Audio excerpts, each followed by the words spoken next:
అన్న నమస్తే, మీ పేరన్నా? నా పేరు భరత్ కుమార్ అండి. అన్న ఏం చేస్తారు? నేను జాబ్ చేస్తాను. అన్న ఏంటి, నిన్న జగన్మోహన్ రెడ్డి గారు అమరావతి మీద చేసిన వ్యాఖ్యల్ని ఒక అమరావతి వాసిగా మీరు ఎలా ఫీల్ అవుతున్నారు అసలు? దాన్ని మేము అమరావతి వాసిగా, ముఖ్యంగా ఆంధ్రప్రదేశ్ వాసిగా మేము చాలా తీవ్రంగా ఖండిస్తున్నామండి. ఆయన ఏమంటున్నాడంటే అసలు కాన్స్టిట్యూషన్లోనే క్యాపిటల్ అనేది లేదు అని అంటున్నాడు. కాన్స్టిట్యూషన్లో క్యాపిటల్ లేనప్పుడు మరి భారతదేశానికి క్యాపిటల్ ఏదండి? ఢిల్లీ అని అంటారు. అట్లానే ప్రతి ఒక్క రాష్ట్రానికి క్యాపిటల్స్ వాటి స్టేట్ యొక్క క్యాపిటల్స్ ఏంటి? ఇప్పుడు తెలంగాణ హైదరాబాద్ క్యాపిటల్ అంటారు, అట్లాగే తమిళనాడుకి చెన్నై అంటారు. అట్లా ప్రతి ఒక్క స్టేట్కి క్యాపిటల్ ఉంటాయి. అంటే ఈయన ఉద్దేశం ఏంటి? ముఖ్యమంత్రి ఎక్కడ పని చేస్తే అక్కడ క్యాపిటల్ అని అనేసి, అక్కడ ఇదని అనేసి అని అంటున్నాడు. అంటే ఇప్పుడు ప్రధానమంత్రిది ఉంది, మన దేశ ప్రధానమంత్రిది, ఆయనది స్వస్థలం గుజరాత్. మరి ఆయన గుజరాత్ పెట్టుకోవచ్చు కదా, ఆయన ఉన్నంతసేపు గుజరాత్లో చేసుకోవచ్చుగా, అక్కడ భారతదేశం రాజధాని గుజరాత్ అని చెప్పుకోవచ్చుగా. ఏం మాట్లాడుతున్నాడో ఏంటో అసలు అర్థం కావట్లేదు. ఆయన కాన్స్టిట్యున్సీలో క్యాపిటల్ లేదు అన్నప్పుడు మరి గత 5 సంవత్సరాల్లో 3 రాజధానులని ఎందుకు చెప్పాడు? ఎగ్జిక్యూటివ్ క్యాపిటల్ అని, లెజిస్లేటివ్ క్యాపిటల్ అని, జ్యుడిషియల్ క్యాపిటల్ అని అనేసి ఎందుకు చెప్పాడు? అంతకుముందు ప్రతిపక్షంలో ఉండగా అమరావతి రాజధాని అని అనేసి ఏ రకంగా ఒప్పుకున్నాడు? మరి ఇవన్నీ చేసింది మరి ఏంటి? అసలు ఇది లేదు. ఇంకొకటి ఏమంటాడు? సుప్రీంకోర్టు షుడ్ టేక్ కాగ్నిజెన్స్ అని అనేసి అంటున్నాడు. కాగ్నిజెన్స్ అంటే ఏంటి? జ్ఞానం ఒకటి, ఇంకొకటి యాజ్ ఎ లా ప్రకారం న్యాయ సహాయ నిధులు దీని గురించి నివృత్తి చేయాలి అని అనేసి చెప్తున్నాడు. ఈ 2 వర్డ్స్ ఆయనకు వర్తిస్తాయండి. ముందలుగా ఆయనకి కాగ్నిజెన్స్ అనేది లేదు, అంటే జ్ఞానం అనేది లేదు. ఏ రకంగా అనంటే ఇది రివర్ బ్యాంక్ అని అనేసి అని అంటున్నాడు. రివర్ బ్యాంక్ అని అనేసి ఏం మాట్లాడుతున్నాడు? అసలు ఇక్కడ వాటర్ లేవు, పవర్ లేదు, రోడ్ ఫెసిలిటీ లేదు అని అంటున్నాడు. అంటే వాటర్ లేదు, నీళ్ళు లేదు, వాటర్, రోడ్లు, కరెంట్ ఈ 3 లేని చోట అసలు రాజధాని దేనికి అని చెప్పి కూడా మాట్లాడుతున్నారు. దాని మీద ఏం చెప్తారు మరి? ముందర ఆయన రివర్ బ్యాంక్ అని అనేసి అని అన్నాడు. అక్కడ రివర్ బ్యాంక్ అని అనేసి ఏ రకంగా మళ్ళీ ఇక్కడ వాటర్ లేవని అంటాడండి. జ్ఞానం లేని ఆయనకి కాగ్నిజెన్స్ అనే వర్డ్ ఉపయోగించాడు కాబట్టి ఆ వర్డ్ అనేది ఆయనకు వర్తించింది. ఏంటంటే రివర్ బ్యాంక్ అని అన్నాడు. వాటర్ ఫెసిలిటీ ఉండకుండా రివర్ అనేసి ఎట్లా చెప్తాడు? ఇంకొకటి, మేము వాళ్ళ నాన్న ముత్తాతల దగ్గర నుంచి ఇక్కడ మేము ఎప్పుడు వరద అనేది లేదు, పక్కన కరకట్ట అనేది ఉన్నది, మేము నివసిస్తున్నాము. ఇక్కడ మేము నివసిస్తున్నప్పుడు మేము రోడ్ ఫెసిలిటీ లేకుండా ఎలా నివసిస్తారండి? అంటే మేమేమో ఇప్పుడు అంటారు ట్రైబల్స్ అంటారు, ట్రైబల్ ఫెసిలిటీస్కి వాళ్ళకి వాటర్, రోడ్ ఫెసిలిటీస్ లేక ఎలా హాస్పిటల్స్ అవన్నీ లేక ఎలా ఇబ్బంది పడుతున్నారు. మేము ఎప్పుడు అలా ఇబ్బంది అనేది పడలేదు. ఇక్కడ 29 గ్రామాల ప్రజలు ఎప్పుడు అలాంటి రోడ్ ఫెసిలిటీస్ ఎప్పుడు అలాంటి ఇబ్బంది పడలేదు. అలాగా ఇప్పుడు రోడ్ ఫెసిలిటీ అని అంటున్నారు. ఇంకొకటి, పవర్ అనేది, కరెంట్ అనేది లేదని అంటున్నాడు. 2 కిలోమీటర్ల అవతలే VTPS Vijayawada thermal power plant అనేది ఉన్నది. మరి అక్కడి నుంచి పవర్ అనేది ఇక్కడ రాదా? అది ఎప్పుడు స్థాపించారు? అది కూడా తెలీదా? కాగ్నిజెన్స్ ఆయనకి లేదు, మాకు కాదు. ఆయన ఇష్టం వచ్చినట్టు మాట్లాడేస్తున్నారు. ఎట్లా ఎలా అంటే గతంలో మొన్న మధ్య వైజాగ్లో గూగుల్ డేటా సెంటర్ రానియకుండా ఎన్నో ఇది శతవిధాలుగా వాళ్ళకి మెయిల్స్ పెట్టి రానియకుండా ఇది చేశాడు. అసలు ఆయనకి ఉద్దేశం ఏంటో అర్థం కావట్లేదు. డెవలప్మెంట్ అనేది జరగాలా వద్దా, రాష్ట్రం అనేది అభివృద్ధి జరగాలా వద్దా ఆయనకు అర్థం కావట్లేదు. ఇప్పుడు నిన్నగాక మొన్న బాబు గారు అమిత్ షాతో గెజెట్ నోటిఫికేషన్ గురించి మాట్లాడారు కాబట్టి ఇప్పుడు ఇవాళ ఈయన తీసుకొని వచ్చి కొత్తగా మాట్లాడుతున్నాడు. క్యాపిటల్ అనేది కాన్స్టిట్యూషన్లోనే లేదు, just it nothing but government ఎక్కడ రూట్ చేస్తాయి అంటే ఎక్కడ ఏది అభివృద్ధి చెందుతుందో దాని గురించి డిస్ట్రాక్షన్ చేయటమే ఈయన ఉద్దేశం. దయచేసి ఇంకనైనా మేలుకోండి ఆంధ్రప్రదేశ్ జనాలు.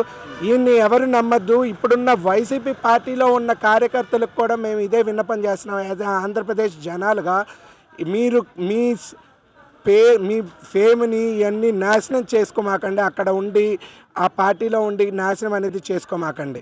ఇదే మేము విజ్ఞప్తి చేస్తాం. జగన్మోహన్ రెడ్డి గారు ప్రెస్ మీట్ పెట్టి అసలు అమరావతి అసలు బిల్డింగ్ కట్టడానికి కూడా అనువైన చోటు కాదు, ప్రదేశం కాదు, మొత్తం నీళ్ళ ఏరియా అని చెప్పి ఒక మాట మాట్లాడతాడు.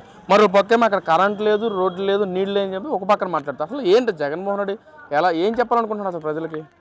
ముందర ఆయన ఏం చెప్పాలనుకుంటున్నాడో, ఏం మాట్లాడాలనుకుంటున్నాడో ఆయనకే తెలియట్లేదండి. ఒక జ్ఞానం లేకుండా ఒక ఇదిగా మాట్లాడేస్తున్నాడు. అసలు రివర్ ఇక్కడ కట్టడాలే లేవు అని అనేసి అంటున్నాడు.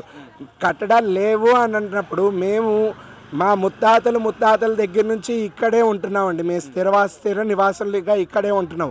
మరి మేము ఎక్కడ ఉన్నాము అంటే వరద ముంపులు వచ్చినప్పుడు మేము ఎప్పుడు ఇబ్బంది పడలేదే. అంతెందుకండి, మొన్న ఆయన ఉన్న అధికారంలోనే బాబు గారి ఇల్లు ముంచడానికి ఎంతో ప్రయత్నం చేశాడు. గేట్లు ఎత్తనేయకుండా కరకట్నం ముంచాలి, ఇటు వరద రావాలి, ఎన్నో రకాలుగా ప్రయత్నం చేశాడు. కానీ వరదని ఇలా కట్ట దాటి యువతలకి రాలేదండి. అక్కడే తెలుస్తుంది ఆయన ఎంత శతవిధాలుగా ప్రయత్నం చేశాడో, శతవిధాలుగా నాశనం చేద్దామని చూశాడో, ఏది చెల్లకుండా చేశాడు. ఇంకోటి రివర్ బ్యాంక్లో వాటర్ ప్రాబ్లం లేదు, వాటర్ ప్రాబ్లం ఉంది అని అంటున్నాడు. అసలు రివర్ బ్యాంక్ అని ఆయనే చెప్తున్నాడు, ముందులో వాటర్ ఫెసిలిటీ ఉండదని ఆయనే చెప్తున్నాడు. రెండు రకాల ధోరణితో రెండు నాలుకలు వేసుకొని మాట్లాడుతున్నాడు ఆయన. రివర్ బ్యాంక్ అంటున్నాడు ఒక పక్కన వాటర్ ఉండవని అనేసి అని అంటున్నాడు. అసలు జ్ఞానం అంటే కాగ్నిజెన్స్ లేకుండా మాట్లాడుతున్నాడు ఆయన. అంటే ఒక పక్కనేమో వైసీపీ నాయకులు అందరూ ప్రెస్ మీట్లు పెట్టి పేరు నాని కానీ అంబటి రాంబాబు కానీ సజ్జల రామకృష్ణారెడ్డితో సహా మేము అమరావతికే కట్టుబడి ఉంటామని చెప్పి వాళ్ళు మాట్లాడుతున్నారు. కానీ జగన్మోహన్ రెడ్డి ఏమో అసలు అమరావతి పేరు ఎత్తడానికి ఇష్టం లేకుండా సోకాల్డ్ రాజధాని అని చెప్పి కూడా మాట్లాడుతున్నారు.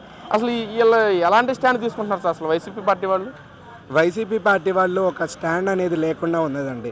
ఎందుకంటే గతంలో వాళ్ళు ఇదే మాట చెప్పారు. ఎప్పుడు అధికారం రాకముందు అంటే 2014-19 మధ్యలో మేము రాజధాని ఇక్కడే, మేము ఇల్లు కట్టుకున్నాం, ఇక్కడే తాడేపల్లిలో ఇల్లు కట్టుకున్నాం అనేసి ఇక్కడ జనాలను నమ్మించి ఇక్కడ ప్రజల చేత గెలిపించుకొని గెలిచిన తర్వాత 2 నాలుకలతో మాట్లాడాడు.